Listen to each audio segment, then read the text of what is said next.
Hey friends, welcome to Circle Time with Mr. Andrew. Today we are going to read a book, and then we're going to finish my book about Brian the Guinea Pig in New York City. But before we do that, let's take a look at our calendar.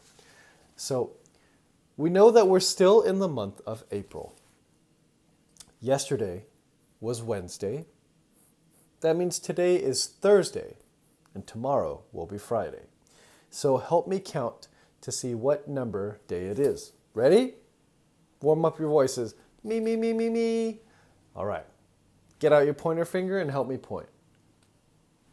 1, 2, 3, 4, 5, 6, 7, 8, 9, 10, 11, 12, 13, 14, 15, 16.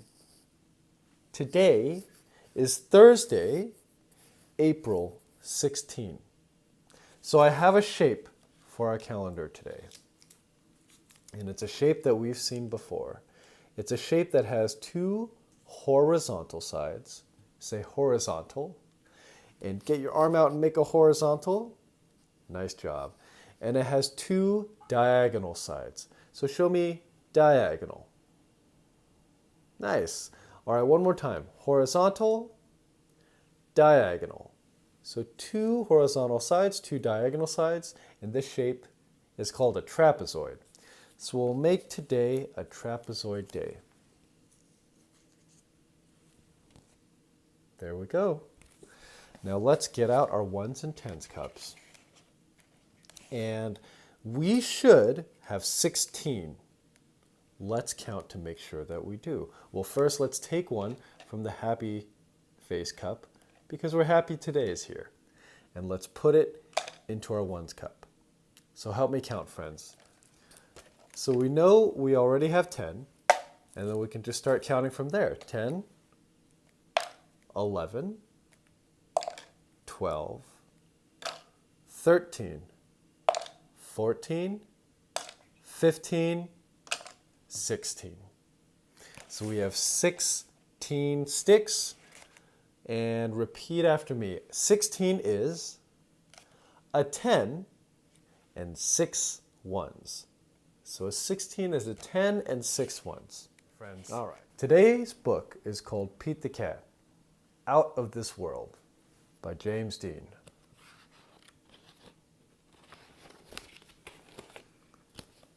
It's a great day. Pete the Cat is going to space camp. Pete meets his bunkmate, Glenn. As they unpack, there's an announcement. Welcome, space campers. Please head to the classroom. Your mission begins now. Time to suit up, says Pete. He and Glenn put on their uniforms and race to class. There are so many cool things to do and super neat stuff to see. Astronauts Tom and Chris talk about the trips they've taken, and they give a sneak peek at future space trips. It would be totally rad to go to space, says Pete.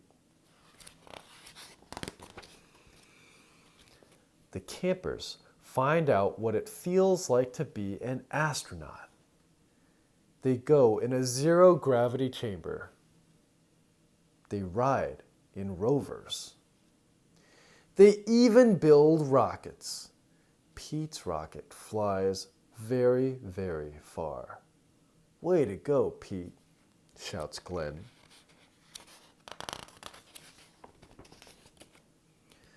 Next stop, Mission Control. We have some exciting news, says Tom. Our next flight leaves today. We're going to the moon, and we have room for more.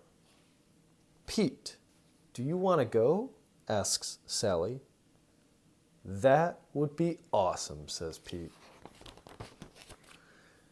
It's time to buckle up and settle into the space capsule.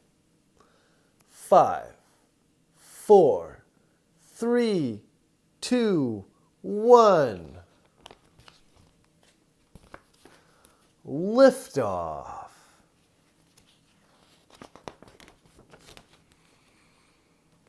Their ship speeds through space. They blast past a satellite and even spot a comet. Tom and Sally have a rockin' surprise for Pete. His guitar. He plays a groovy interstellar song for them. Mission Control listens in.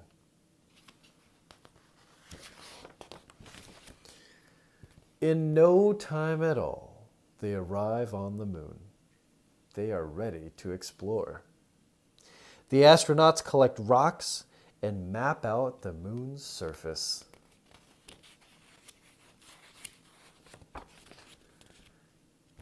Pete has a very important job to do.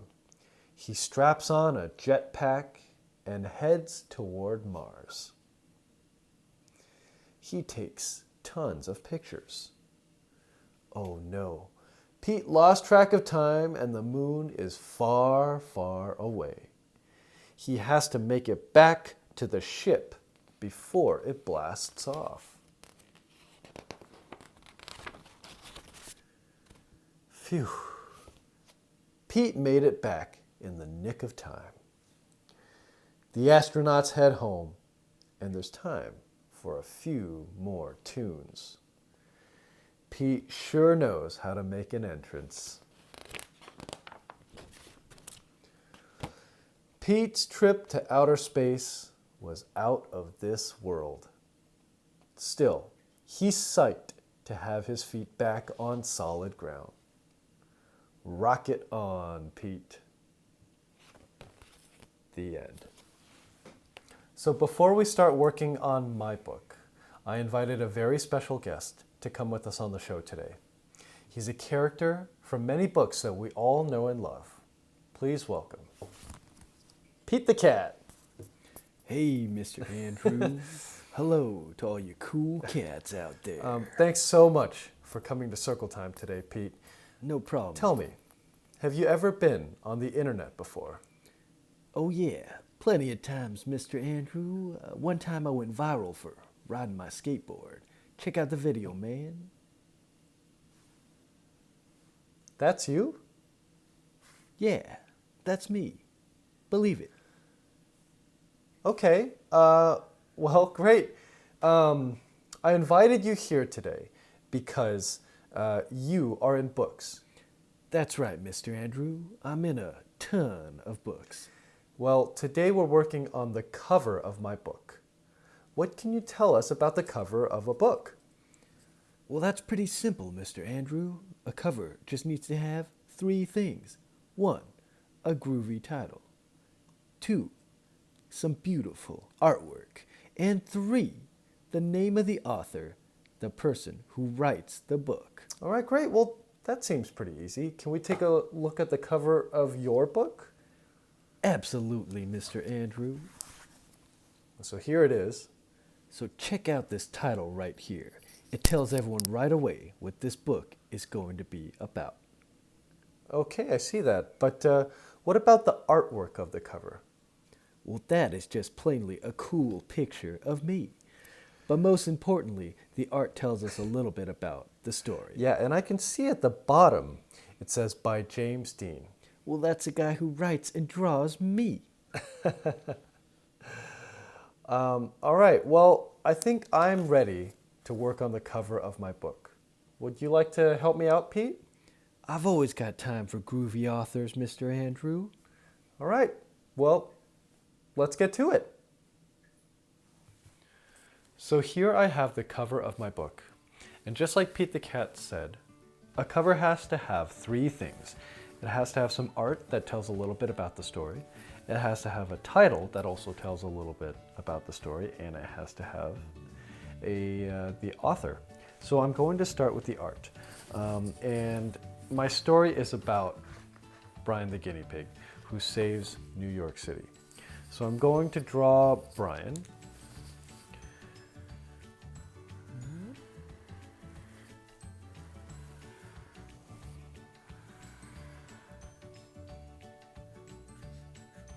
And and he saves New York City. So I'll draw a little bit of New York City. And we know that he saves New York City by building an epic dance floor where everyone can come and dance. So here we go. Got his floppy ears and his other ear. Oops. And a little spot on his face. And of course, the spot on his belly. And he's got a little spot on his back as well. So here's Brian. And I'll make him with some tools. So here's a hammer.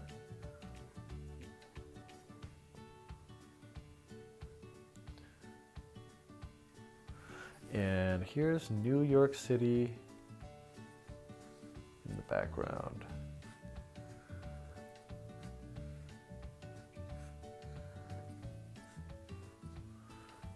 There we go, New York City in the background.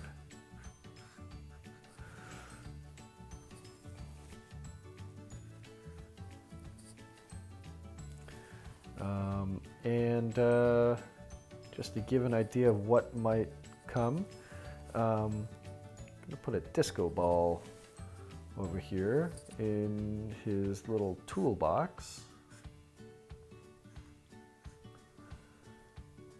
So got some tools and a disco ball.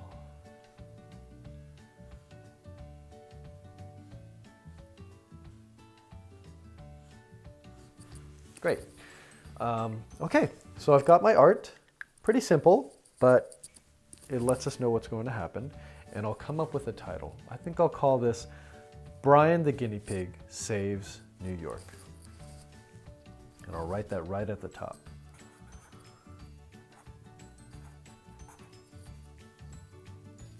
Brian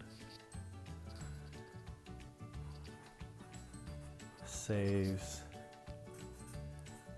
New York. There we go. And of course the author is me. So I'll write Mr. Andrew at the bottom. All right. So that's about it.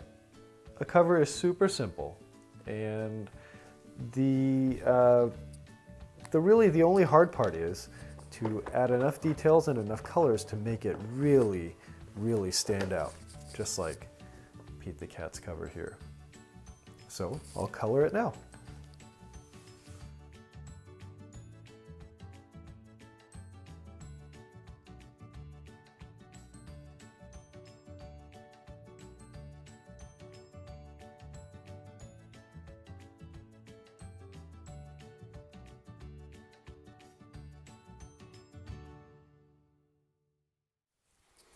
Okay, so my book is finally done. Here it is. It's called Brian the Guinea Pig Saves New York by Mr. Andrew.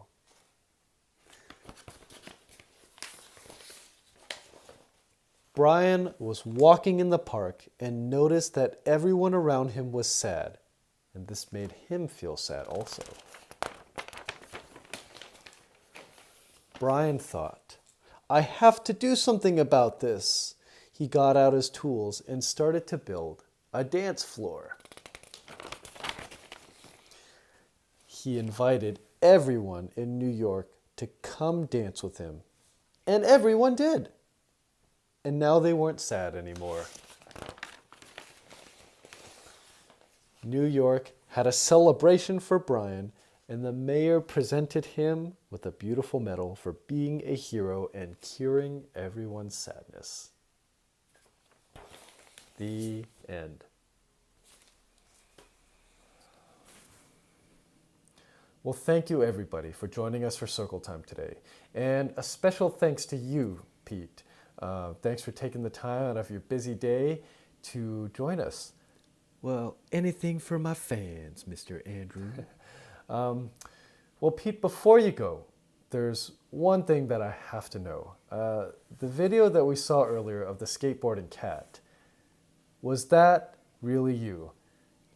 No, Mr. Andrew, that was just a joke.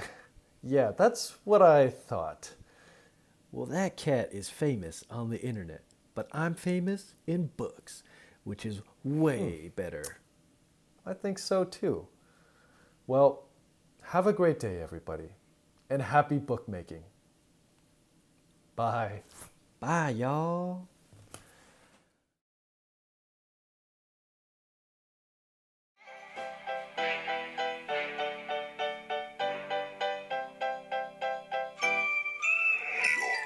We looked and we saw him step in on the mat. We looked and we saw him, the cat in the hat, and he said to us, "Why do you sit there like that?"